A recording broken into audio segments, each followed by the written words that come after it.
Mr. Speaker, it is my privilege today to present the Government of Alberta's proposed budget for the fiscal year 2014-15.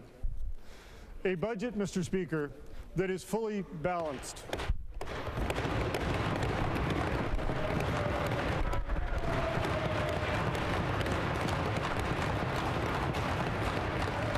Before this one, 100 provincial budgets have been tabled in this House. No two budgets have been identical, and each one has reflected the times in which it was being presented. Whether it's supporting the tens of thousands of Albertans impacted by major flooding in southern Alberta, or helping Albertans cope with a devastating drought in the midst of the Great Depression, or working to maintain a fiscal balance in the face of rising and falling revenues, the price we pay for being an energy economy. Change and adversity are not new to this province, to its people, or any of the governments before this one. One of the constants over our history is the resilience of Albertans and our ability to recover from whatever challenges may arise. Albertans have always been defined by their irrepressible spirit, right from those early days when a handful of fearless Western Canadians decided to call Alberta home. This is despite what George Simpson, governor of the Hudson's Bay Company, said in the 19th century, and I quote, "The West should be left to the trapper and the trader forever." Albertans have never been afraid of a challenge. We've never been afraid of rolling up our sleeves, whether it's to tackle adversity or to work towards our dreams.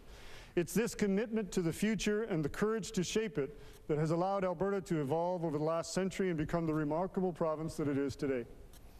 We've been building Alberta from day one. And this is why people chose Alberta more than 100 years ago, and it's why they continue to choose Alberta today. We stand out among provinces, and we always will. In fact, in spite of what early detractors like George Simpson said, many people, including economists and other experts, point to Alberta as the place to be, now and in the future. Mr. Speaker, there are some good reasons for this. As we enter a new fiscal year, Alberta is outperforming Canada and the United States. Alberta has led all provinces in economic growth for the last 2 years, and many forecasters estimate Alberta as Canada's economic growth leader for 2013 as well. And we keep going. The Big Five Canadian banks expect Alberta to top all provinces again in 2014. We led all provinces in job growth in 2011 and 2012. And over the past 12 months, Mr. Speaker, Alberta created nearly 70,000 jobs, accounting for just under half of the jobs added in all of Canada over this period. Last year, Alberta's unemployment rate was 4.6%, the same as it was in 2012, and well below the national rate of 7.1%. This speaks to just how good our job opportunities are when we can boast such a low unemployment rate in the face of such high population growth. More than 105,000 people moved to Alberta last year. That's like adding a city the size of Red Deer. The numbers do tell the story. For living and raising a family, for working or starting a business, and for playing and enjoying the good life Alberta has to offer. Alberta is the people's choice. Now, Mr. Speaker, our government has also made choices. Some of them have been tough choices. All of them have been the right ones. And I'll talk about some of the choices we've made in this budget, but first, I'll speak about how decisions we made over the last fiscal year have set Alberta on a course for success. A year ago, almost to the day, I stood in the same spot and tabled a budget that represented a once-in-a-generation shift for our province. And it set a new direction for our government. It had to, Mr. Speaker. The actions we took in Budget 2013 were necessary to address numbers that were substantially different than what we are seeing today. At this time last year, we were facing a potential $6 billion shortfall in revenue, thanks to volatile energy prices and the lower price Alberta producers were getting for their bitumen. Budget 2013 included some hard but necessary decisions. It forced us to not just scrutinize our spending, but to rein it in. It was one of the toughest budgets we'd seen in a while. It included a 0% increase in operating expense, and that wasn't easy. Not when for the past 10 years, the average increase in operating expense had been 7.3%. And it wasn't easy as well, Mr. Speaker, when population growth plus inflation was 4.3%. But we did it. Budget 2013 brought responsible change to how our government does business in this province. For example, we brought together some of the best and brightest minds from across Canada to discuss Alberta's economic future. Last year, we hosted 2 economic summits and 2 forecasting summits. We tapped into the expertise of leading economists from Canada's top banks to get us the most accurate forecasts we could. Of course, we know that even with their expertise, as soon as our forecast goes to print, there's a high chance it's already off. And of course, there's 100% certainty someone will tell us we're wrong. In any forecast, there are many unknowns. We don't know what the Canadian dollar will do. We don't know what the energy market will do. And that's why we base our forecasts on what we hear from those experts. We don't pick and choose to meet a certain objective. We don't forecast high to justify extra spending, just as we don't forecast low to justify lower spending. Last year, based on the most accurate information available to us, we held the line on our spending. It was the right decision, one that's helping us turn a corner. And to be clear, Mr. Speaker, we haven't quite finished turning that corner. We can't see everything that's around the bend, but we need to be prepared for whatever is there. So it is in that same spirit of optimism and caution that I announce an operational surplus of $2.6 billion in Budget 2014. Happy birthday.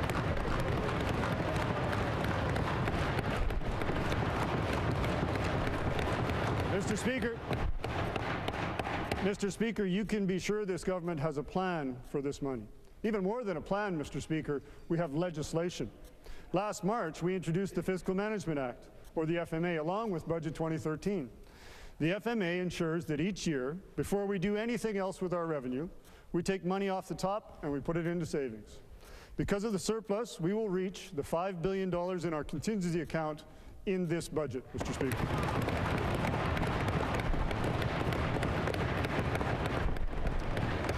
With more savings in the bank, we'll be ready should we need to deal with another significant or unexpected challenge in the future.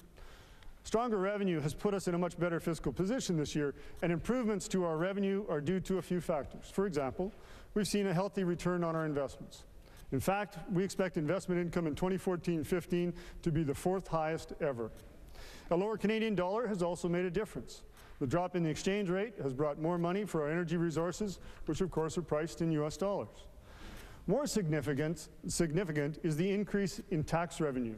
With more than 100,000 people moving to Alberta in the last year, and no sign of that slowing down, there are more Albertans paying personal income tax and corporate tax. Tax revenue accounts for nearly half of total revenue, so that has an effect on provincial coffers. We've seen a 5% increase from last year, Mr. Speaker. Non-renewable resource revenue accounts for 21% of total revenue. So when prices are up, or conversely, when prices are down, you can bet Alberta's bottom line feels the impact. Unlike in Budget 2013, prices are up. And in 2014-15, we expect resource revenue to be $9.2 billion, more than 6% higher than last year. This demonstrates quite clearly just how much Alberta's revenue is affected by the ups and downs of the global market. Indeed, Mr. Speaker, energy has brought Alberta both rewards and challenges since the Dingman discovery well put Turner Valley on the map a century ago in 1914. That marked the beginning of Alberta's new identity as an energy province, a label that continues to attract job seekers, innovators, and entrepreneurs to Alberta today. Last summer, Alberta's population surpassed 4 million people. And our population continues to grow faster than all other provinces. In fact, we've tripled the national growth rate. This isn't the first time that Alberta has experienced tremendous growth. Canada's first census showed that Alberta's population jumped from 73,000 in 1901 to nearly 375,000 in 1911. That's an increase of 413% in just one decade, Mr. Speaker. When Leduc No. 1 was discovered in 1947, another big moment in Alberta's energy story, it led to another rapid population boom. Now, here in 2014, a century away from the Dingman discovery, we're feeling it again. There's no question that population growth has its economic benefits. When more people choose Alberta, more people pay income tax, more people spend money in our shops and businesses, and of course, more people use government services. Alberta is expected to reach 5 million people in the next decade or so. That's about the time that my grandsons will be graduating high school, Mr. Speaker. So not just as finance minister, but as a grandfather and father, I want to make sure this province can continue to provide a high quality of life for future Albertans. I want to be sure that when my grandsons are adults, maybe even with their own kids, they have access to the schools, roads, and health facilities their families will need.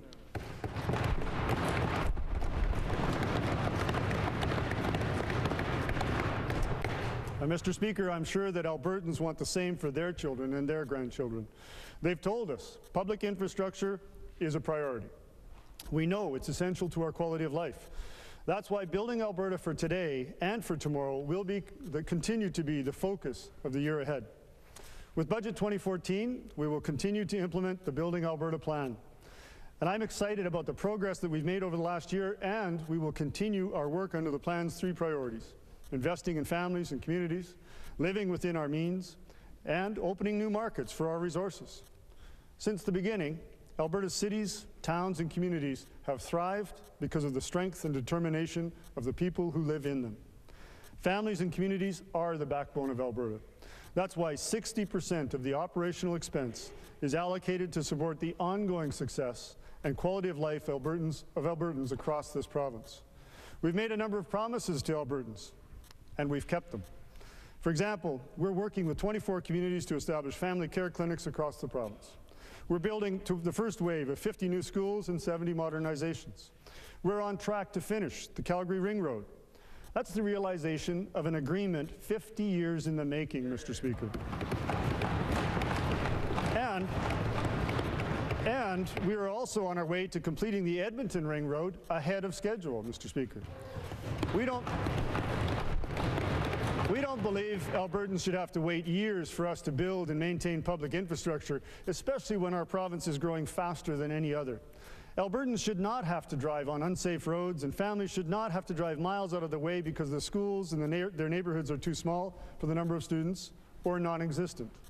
Why should we make Albertans wait for adequate infrastructure when we are in a position to build now? Our capital plan delivers the right infrastructure in the right place at the right time. We're investing more than $19 billion over the next 3 years through the Building Alberta Plan. We will ensure Albertans today and in the future continue to have the schools, the health facilities, and municipal capital projects they've told us are important to them. We are investing $3.7 billion under the Municipal Sustainability Initiative so municipalities can continue to build strong communities by meeting local infrastructure priorities. Mr. Speaker, that's a $150 million increase over 3 years from Budget 2013.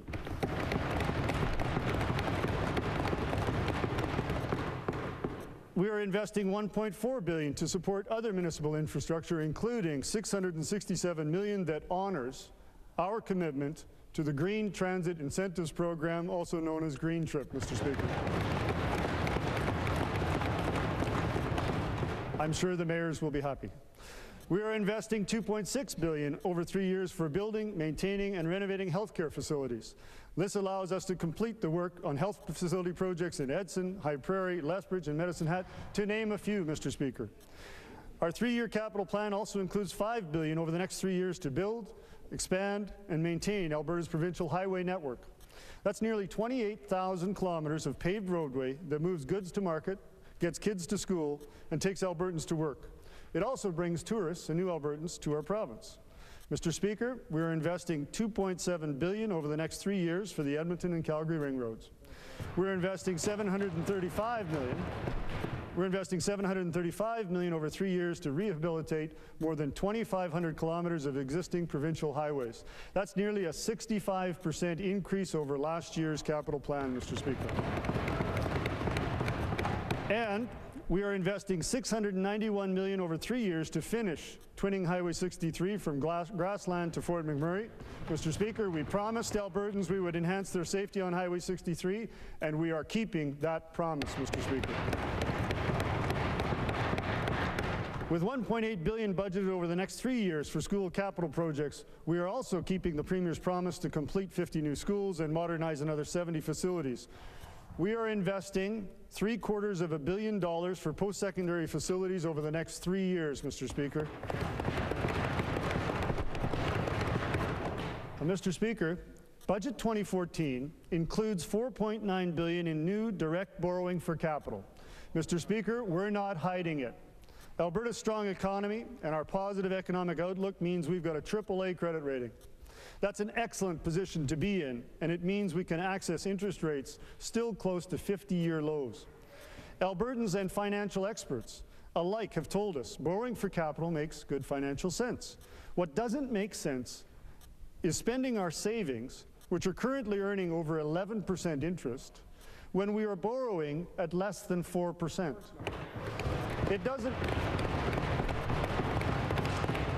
It doesn't make sense to wait a couple of years to build a school, for example, when over those 2 years the building costs will escalate. And Alberta taxpayers would end up paying 10% more than what we would have paid if we built today. In the meantime, during those 2 years, our families would still have trouble finding new schools for their children. We will not sit idly by because of some ideology against debt at all costs. Because, Mr. Speaker, there is always a cost.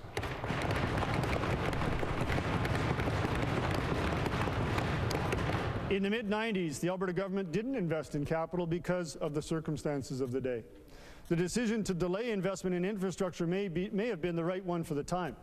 In 1996, for example, interest rates were about 9%, quite a bit higher than they are today, and the province was feeling the pressure of an accumulated debt from previous deficits.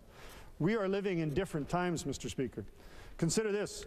The population of Alberta was 2.6 million in 1994. In 20 years, we've added a city larger than Calgary to our province. That's more than 1 million new people who need access to schools, who drive on our roads, who use our health facilities.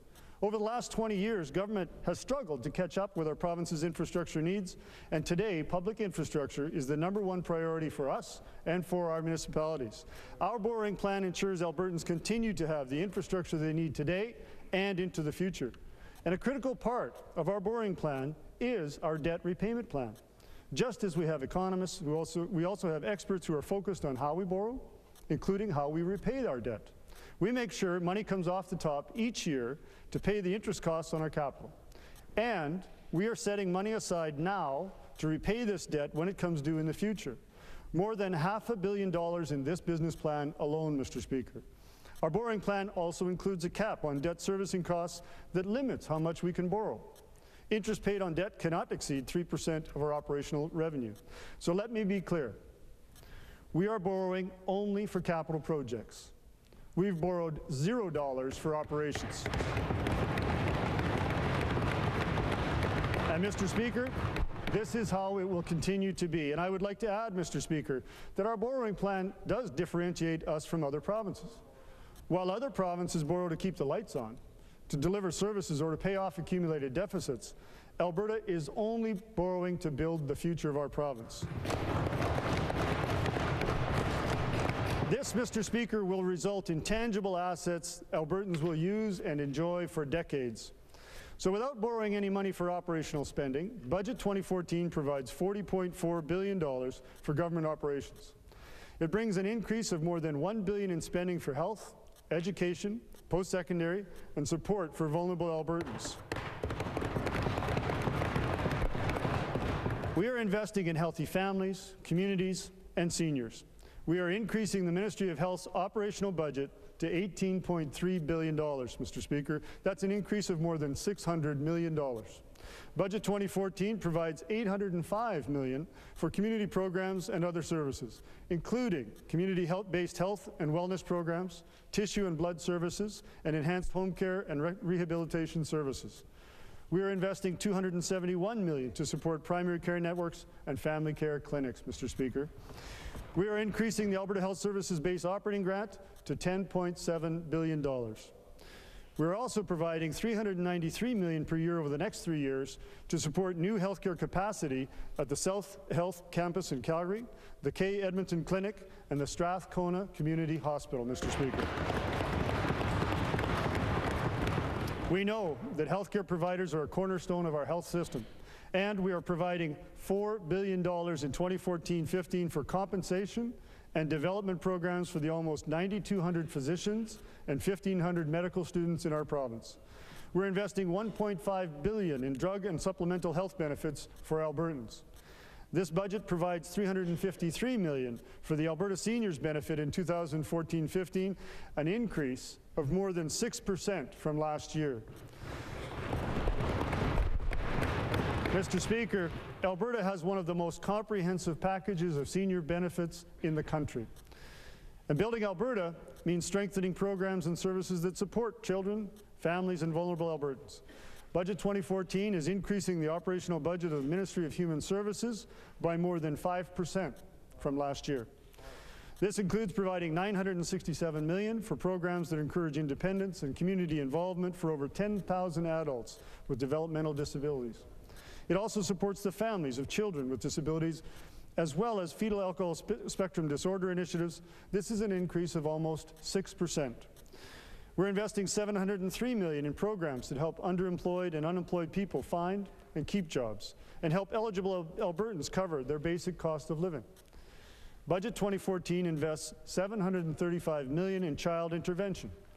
That's a 6% increase from last year and includes $199 million for foster care support, funding about 5,000 child placements.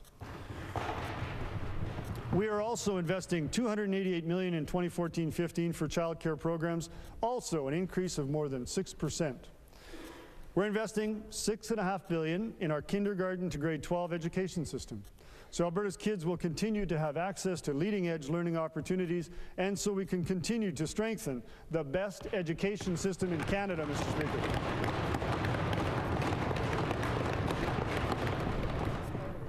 We are increasing Alberta's education operating budget to accommodate that booming student enrollments and changing student demographics.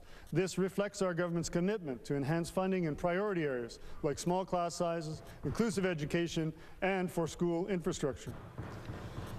Mr. Speaker, Alberta's universities, colleges, and polytechs are a great source of pride for Alberta. With Budget 2014, we will continue to place a high priority on advanced education, including entrepreneurship and innovation, so more Albertans can find their passion and maximize their potential. We're improving access for students, using our savings to support scholarships, and helping entrepreneurs and innovators get their ideas off the ground. We are also unfreezing the Access to the Future Fund, which supports innovation and excellence within Alberta's advanced learning system by matching the generous philanthropy of Albertans and worldwide donors. Post-secondary institutions will receive more than $2.1 billion in operating grants. With $50 million from the Access to the Future Fund, post-secondary institutions will receive $106 million more operating support in 2014-15 than we projected at this time last year. We recognize the important role that learning and innovation play in our future, and Budget 2014 provides more than $2.8 billion in 2014-15 for this ministry. That's more than a 5% increase from last year, Mr. Speaker. Mr. Speaker, it is a priority of this government and this Premier to honor Alberta's communities, ensuring the safety of families and the resiliency of those communities. Last year's flood in southern Alberta tested that resilience, and Albertans were quick to prove that we remain strong when overcoming adversity. We continue to recover from the devastation of the floods, and Budget 2014 provides nearly $1.1 billion in operational expense and capital spending over the next 3 years to address flood recovery initiatives. This money is in addition to the $3.8 billion in spending forecast in 2013-14, which was mostly related to the disaster recovery program. Flood recovery funding in 2014-15 will complete the floodway relocation program. It will provide property tax relief to affected municipalities. It will continue addiction and mental health supports for Albertans affected by the flooding. And it will support the Alberta Flood Recovery Interest Rate Rebate Program to assist small businesses in affected areas. Budget 2014 also shows this government's support for safe communities and our commitment to fighting crime. We are investing $500 million in public security programs, more than 5% more than 2013 forecast. This includes an increase in funding for the provincial policing contract, providing for 40 new frontline RCMP officers in this fiscal year.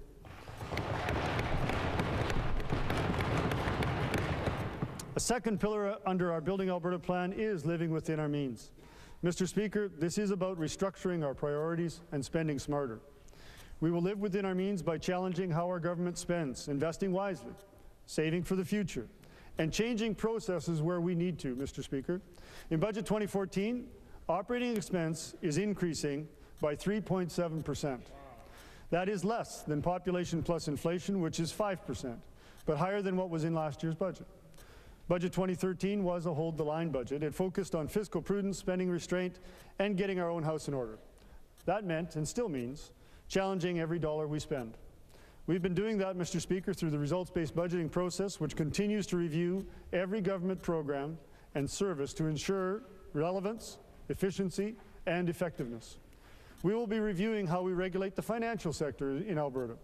The financial sector is an important part of our economy and of Albertans' lives. And this review will ensure we continue to be a leader in the regulation of pensions, insurance, and financial institutions. In Budget 2013, we also bent the line when it comes to spending growth. As I said, in the 10 years prior, on average, we had increased operating expenses by 7.3% per year, much more than population plus inflation. That kind of growth had become unsustainable, so we reined it in. That's why we have a determination to control wage growth in the public sector. Salaries make up around half of government's operating expense.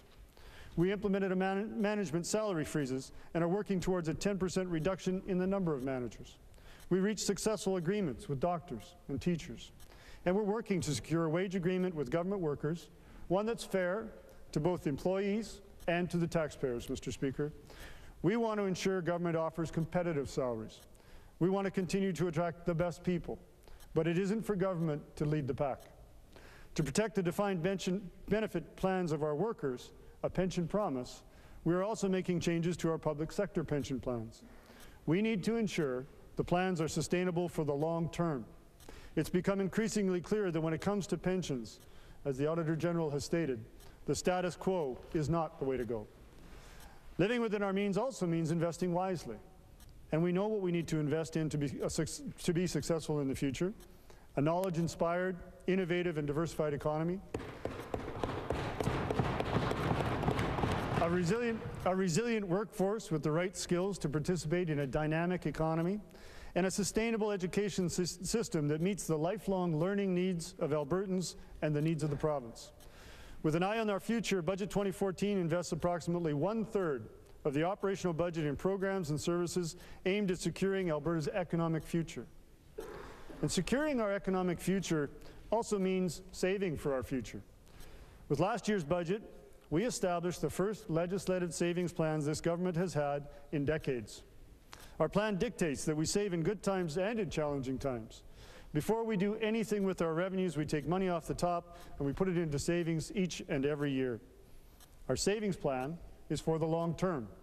Alberta's Heritage Savings Trust Fund will grow from just over $15 billion today to over $17 billion by 2017. And as I said earlier, thanks to our approach to savings and our commitment to controlled spending, Alberta's Rainy Day Fund, the fund that helped us during the challenge of the flood, the contingency fund, will reach $5 billion in this year's budget. Overall, Mr. Speaker, our savings will grow to nearly $24 billion by the end of the fiscal year and $26 billion by the end of this fiscal plan. No one will argue with saving money, but the question we need to answer is, why do we save? It's an important question. Our savings plan involves putting aside a lot of money. It doesn't make sense to simply lock it away under the mattress with no long-term plan. And in Budget 2013, we said we would talk to Albertans about our long-term savings. And over the last year, the Alberta government consulted with Albertans in a number of ways, including the 2 economic summits I mentioned, budget consultations in 11 Alberta communities, the online survey, and conversations with their MLAs. Albertans told us to find a balance between consistently saving for the future and using part of our savings now for strategic, future-oriented investments that would benefit Albertans and the Alberta economy, much as they do in their own homes and their own businesses, Mr. Speaker. We listened, and on Monday, we introduced Bill 1, the Savings Management Act. Under Bill 1, Under Bill 1, government is building upon its existing innovation infrastructure by committing $1.4 billion to enhance Alberta's innovative and labour market capacities. The bill creates targeted endowments that won't just grow for Albertans, but they'll work for them. These endowments are designed to foster innovation, strengthen our economy, help solve complex social problems, and position Alberta to capitalize on future strategic opportunities. We've established 2 new innovation endowments. The Social Innovation Endowment will bring more capacity to the social service and culture sector to innovate and collaborate when resolving challenging social issues. It will support new ideas, risk sharing and creative collaboration with the nonprofit sector. And the Agriculture and Food Innovation Endowment has been established to promote sustained growth in the agriculture and food processing sector. This endowment will fund key activities such as expanding research grants and promoting value-added product development and commercialization. Agriculture is key to our province, Mr. Speaker.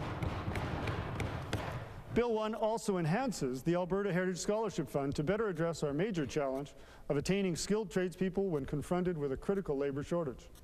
The enhancements to the fund will be dedicated to trades-focused education and will help apprentices complete their programs, engage industry, and encourage excellence in the apprenticeship system. We have also established the new Alberta Future Fund, which will support strategic investments that provide long-term benefits to Albertans and the Alberta economy. You know, Mr. Speaker, the Alberta Future Fund honors the legacy of Premier Peter Lougheed, who established the Heritage Fund in 1976 with 3 objectives: saving for the future, strengthening and diversifying the economy, and improving the quality of life for all Albertans. Through the Heritage Fund, Premier Lougheed established the Alberta Heritage Foundation for Medical Research in 1980, which transformed medical research in this province. Today, nearly a quarter century later, we are following in his footsteps with new heritage-driven endowments, just as we are honoring Premier Lougheed with a 10-year, $70 million commitment to create the Lougheed Leadership Institute.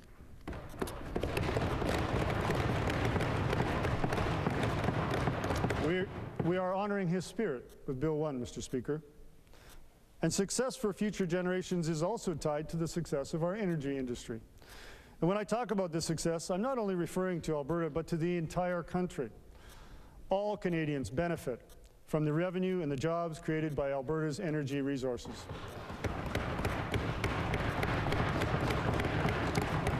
Our Building Alberta Plan makes real strides to further open new markets for these resources and other exports. Mr. Speaker, we need to find ways to go beyond our borders, across the ocean, and into new markets in order to get the best prices for Alberta's products.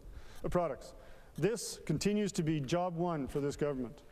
Our Premier continues to lead the charge when it comes to opening these doors, whether it's advocating for approval of the Keystone XL pipeline in the U.S., building new opportunities in promising markets like India, or working with other premiers to develop the Canadian energy strategy that would not just benefit Alberta, but all of Canada. In terms of our energy resources, it's also vital that government and industry maintain a balance between economic success and environmental stewardship. We know that they are not mutually exclusive, and we will ensure that sustainable, environmentally responsible development goes hand in hand with the growth of our energy industry. Budget 2014 allocates about $2.5 billion per year in operational expense to advance Alberta's world-leading resource stewardship. We're focused on 2 critical areas: an integrated resource management system and expanded market access for Alberta's products. This funding includes $59 million this year and a total of $208 million over 3 years for Alberta's contribution to the new Alberta Environmental Monitoring, Evaluation and Reporting Agency. It also includes $230 million in 2014-15 for the first full fiscal year of operations for the Alberta Energy Regulator. Building relationships is also critical to our success in opening new markets for Alberta products. This budget supports these efforts through investments in Alberta's international strategy, funding for agriculture support, and funding to enhance our relationship with and provide economic opportunities for our First Nations and Métis people in our province.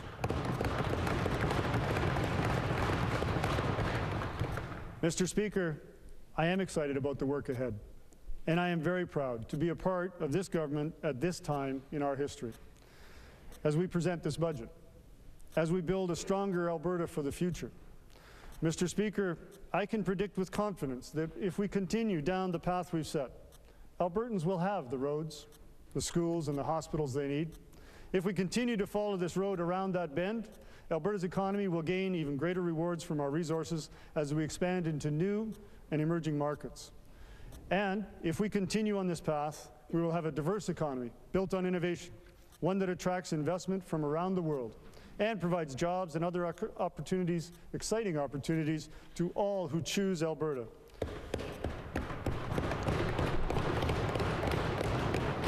Mr. Speaker, we are committed to moving Alberta into this future. Budget 2014 will drive the next phase of our Building Alberta Plan, with an even sharper focus on expanding our economy, driving innovation, and working every day to create an even better quality of life for Albertans. Mr. Speaker, we will make sure Alberta has the skilled workforce and the training opportunities to keep growing our economy. And we will build an innovative and diversified economy so we are well positioned for the future. We will balance the budget by challenging every dollar we spend through the results-based budgeting process. We will continue to have surplus, Mr. Speaker, and we will strengthen frontline health care and drive down wait times by establishing more family care clinics. We will build the next phase of new and expanded schools in our fastest-growing communities to keep class sizes low, and rebuild in communities affected by floods, including undertaking projects to better protect communities from future flood damage. Mr. Speaker, we will continue making streets safer and focusing on bullying and crime, and we will open new markets for Alberta's resources and products. With Budget 2014, we're preparing for bigger growth. We're preparing for success. Make no mistake, the government has a plan, not just for today, not just for tomorrow, but for the next generation or two of Albertans. Our commitment to the future is one of the reasons Albertans chose this government, and it's why more people from across Canada and from around the world are choosing to live here. We are the people's choice. It's both an honor and a privilege to present Budget 2014 to the Assembly today, and I look forward to supporting this budget in this House. May God bless Alberta. Thank you, Mr. Speaker.